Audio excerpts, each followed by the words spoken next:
ఒక చిన్న కట్టె పట్టుకొని నిలబడ్డాడు, ఆపాడు బండి. మీరు ఏదో మాకు తెలిసిన వ్యక్తి అని చెప్పి బండి ఆపారు. ఆపిన తర్వాత అంటున్నాడు, మీ ఆర్సీ చూపించమంటున్నాడు, మీ లైసెన్స్ చూపించమంటున్నాడు, మీ ఇన్సూరెన్స్ చూపించమంటున్నాడు. మీరేమంటున్నారు అప్పుడు? ఆ వ్యక్తిని చూసి నీకెందుకు ఇవ్వాలి, నీకు అవసరం లేదని చెప్పి చెప్తున్నాడు. అంతేనా? అయినా సరే బలవంతం చేసి కీ గుంజుకున్నాడు. అప్పుడు మీరు ఏం చేస్తారు?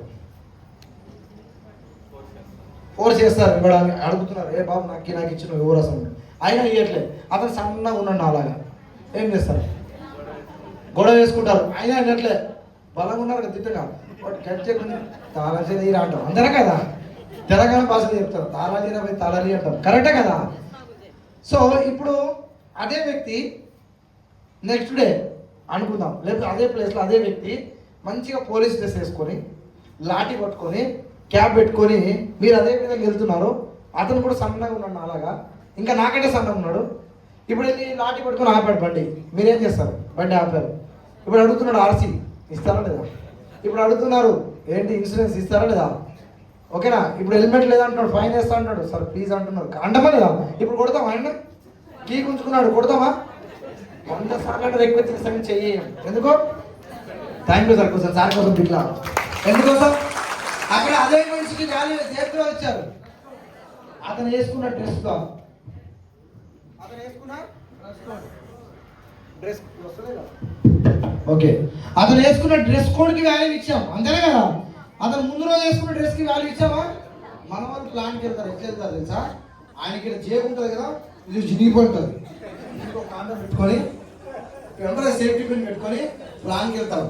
ఆ షర్ట్కి ఏమో మార్గాలు ఉంటాయి. వెళ్తారు ప్లాన్లో కూర్చొని, మా కంపెనీ పేరు సేఫ్ షాపు, వారానికి 2 లక్షలు తీసుకోవచ్చు. ఆయన కిందికి వెళ్ళి మీకు చదువుతాడు. వారానికి 2000 తీసుకుని డ్రెస్ కొనుక్కోవచ్చు కదా, వారానికి 2 లక్షలు చెప్తున్నాడు. గడ్డం పెంచుకొని వెళ్తాడు వ్యక్తి. ఇంత మంచి గడ్డం పెంచుకొని ప్లాన్ చెప్తున్నాడు సేఫ్ షాప్. మిసాలు పెంచుకోవాలి ఇట్లా, అర్థమైందా? షూలు సరే కూడా ఇంకోటి చెప్తా. డ్రెస్ వెళ్ళమంటారు, మంచి డ్రెస్ వేసుకుంటారు. కొంతమంది షూలు వేసుకుంటారు. వీళ్ళు షూలు వేసుకొని ప్లాన్కి వెళ్తాం కదా, ఇంట్లోకి ప్లాన్ వెళ్ళినప్పుడు ఏం చేస్తాం? షూ ఇస్తామా లేదా? ఇప్పి మనం ఇంట్లోకి వెళ్తాం, వాళ్ళు బయట వచ్చేస్తాం. ఎందుకు? ఆయన సాక్షులు పెట్టి 1 వీక్ అయింది. వాళ్ళు వెతుకుతున్నారు, ఇక్కడ ఏమో ఇది కూడా ఒక పాటే. మనం ప్లాన్ చెప్పడానికి వెళ్ళాం, మరి పారిపోతాడు వెళ్ళొద్దు. మరి డ్రెస్ కోడ్ మెయింటైన్ చేయాలి. అట్లా మంచిగా ఇన్సైడ్ వేసుకొని ఫార్మల్. నేను ఏమంటానంటే, నేనేదో కొత్త కొనుక్కోవాలి, ఉన్నదాన్ని ఫార్మల్ వేసుకొని వెళ్ళండి. చూడండి, బయట సమాజంలో 10,000 20,000 పోలీస్ జాబు, డ్రైవర్ జాబు, మిగతా జాబులలో వాళ్ళు డ్రెస్ కోడ్ మెయింటైన్ చేస్తారు. కరెక్టే కదా? ఇక్కడ చూడండి, సెక్యూరిటీ వాళ్ళు ఉంటారు, వాళ్ళు కూడా డ్రెస్ కోడ్ మెయింటైన్ చేస్తారు. హోటల్ వాళ్ళు ఉంటారు, వాళ్ళు డ్రెస్ కోడ్ మెయింటైన్ చేస్తారు. ఈరోజు వారానికి 4 లక్షలు ఇచ్చే కంపెనీకి మనం డ్రెస్ కోడ్ మెయింటైన్ చేద్దాం. మరి చాలా మంది చేయరు. ఒకటి కాంగ్రెస్ ఉంటుంది, ఇంకోటి టీఆర్ఎస్ పార్టీ.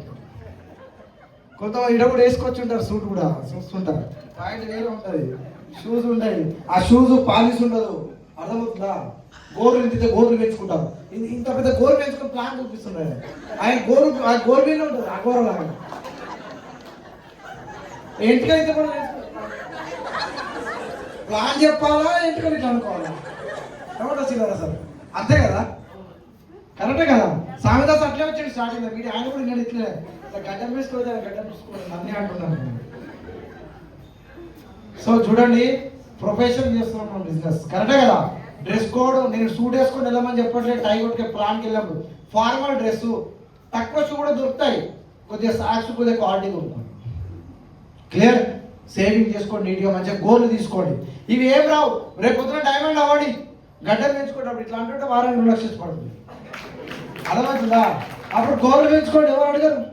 అప్పుడు పెంచుకోవడం కూడా అలవాటు అయిపోయింది. చూడండి, మాకున్నాయి గోర్లు. మీటింగ్ అయితే నీట్గా సేవింగ్, కటింగ్ అన్ని గోర్లు అన్ని తీసేసుకుంటాం. కారణం డూప్లికేషన్ బిజినెస్. నన్ను చూసి ఇంకోటి కరెక్టే కదా? సో గుర్తుపెట్టుకోండి, ప్లాన్కి వెళ్ళేటప్పుడు డ్రెస్ కోడ్ పర్ఫెక్ట్ ఉండాలి. ఉంటారా?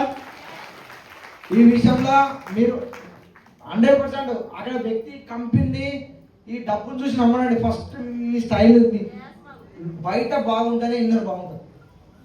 బయట మన డ్రెస్ కోడ్ వేసుకుంటేనే ఇన్నర్ సెట్ అవుతుంది. కరెక్టే కదా? ఇప్పుడు ఎగ్జాంపుల్ సూట్ వేసుకున్నా అనుకున్నాం, నేను ఒక కార్లో వెళ్తున్నాం, ఏమైనా తినాలనిపించింది ఏం చేస్తాను? ఏదైనా మంచి హోటల్ చూసుకుంటా. నార్మల్ ఉన్నాం అనుకో, ఏదో ఒక దగ్గర తినేస్తాం. కరెక్టే కదా? ఎందుకు? డ్రెస్ అడ్డం వస్తుంది. అందుకే డ్రెస్ కోడ్కి వాల్యూ ఇవ్వాలి. ఇస్తారా మరి? రైట్. నెక్స్ట్ ఏంటి? Time, punctuality. ఈరోజు యాక్చువల్గా 11 o'clock స్టార్ట్ చేద్దాం అనుకున్నాం మీటింగ్.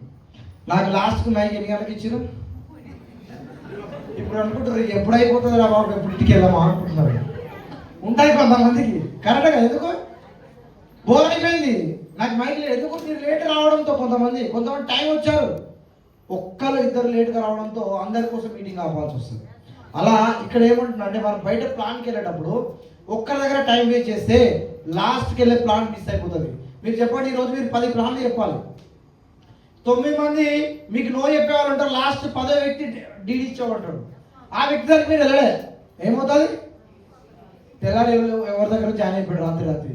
అప్పుడు అనిపిస్తుంది, అరే రాత్రి టైం కరెక్ట్గా మెయింటైన్ చేసాడు, ఈ పర్సన్కి ప్లాన్ చెప్పాను, డీడీ నాకే వచ్చేది. ఉంటుందా లేదా పొజిషన్? సో అందుకోసం చెప్తాను, గుర్తుపెట్టుకోండి, టైం మెయింటైన్ చేయండి. అర్థమవుతుందా? 5 minutes బిఫోరే ఉండండి, 5 minutes బిఫోర్ లేవండి, తొందరగా లేచి రెడీ అవ్వండి. మీరు ఎన్ని గంటలకు రెడీ అయ్యో తెలియదు, కానీ నేను మాత్రం 9 o'clock లేచి రెడీ అయిపోయినా. చిన్నారసం వచ్చింది ఆల్రెడీ, నాకు సూట్ ఇప్పుడు వేసుకుని రెడీ అయి కూర్చున్నాను సోఫా. ఎందుకు? మీరు ఎప్పుడైనా స్టార్ట్ చేయండి, నా టైం ప్రకారం రెడీ అయిపోవాలి. అట్లా టైం పంచాలి ఉండాలి. డిసిప్లిన్, ఈ డ్రెస్ కోడ్ టైం అంటే డిసిప్లిన్ చెప్పాను కదా ఇప్పటిదాకా. ఏడపడతాడు రోడ్లో తినమని, మాటలు కూడా అట్లా వస్తాయి మనకి. వాళ్ళతో మనం మాట్లాడుతున్నప్పుడు కూడా మాటలు కూడా చేంజ్ అవుతాయి డ్రెస్ కోడ్ ద్వారా. పరిస్థితి కూడా రెస్పెక్ట్ వస్తుంది. తర్వాత టెస్ట్ మనీ, మీరు ఏదైతే తీసుకుంటున్నారో ప్లాన్ అయిపోయిన తర్వాత మీ టెస్ట్ మనీ చెప్పండి. నాకు అసలు సూట్ వేసి ఆలోచన లేదు సార్, సూట్ వేసాను, సూట్ ఫోటో చూపించండి. నేను మొబైల్లో నార్మల్ మొబైల్ వాడుతుండే, ఇప్పుడు మంచి మొబైల్ వాడుతున్నాను. నాకు బైకే కొనే ఆలోచన లేదు, బైక్ కొనుక్కున్నా. ఈరోజు నేను కనీసం నా జీతం నెలకు 10,000 వస్తుండే, ఈరోజు నేను వారానికి 10,000 తీసుకుంటాను. వస్తే ఇక్కడ వారం జీతం ఇన్కమ్ వస్తుంది, వారం ఇన్కమ్ తీసుకుంటాను. ఇట్లాంటి టెస్ట్ మనీ చెప్పండి, మీది చెప్పండి, మీ డౌన్ లైన్ ఉంటే చెప్పండి, మీ అప్ లైన్ ఉంటే చెప్పండి. అర్థమవుతుందా? ఒక్కోసారి క్లాస్ లైన్ కూడా చెప్పాల్సి వస్తుంది. టెస్ట్ మనీ అంటే దీన్ని టెస్ట్ మనీ అంటారు. అంటే మన గురించి మనం చెప్పుకోవడం, చేసింది చెప్పుకోవడం, మనకు ఉన్నది చెప్పుకోవడం, దీన్నే గొప్ప. చెప్పుకోవాలా లేదా? మరి చెప్పకుండా బిజినెస్ లో సక్సెస్ అవుతామంటే ప్లాన్ లో కంపల్సరీ పని చేయాల్సి వస్తుంది.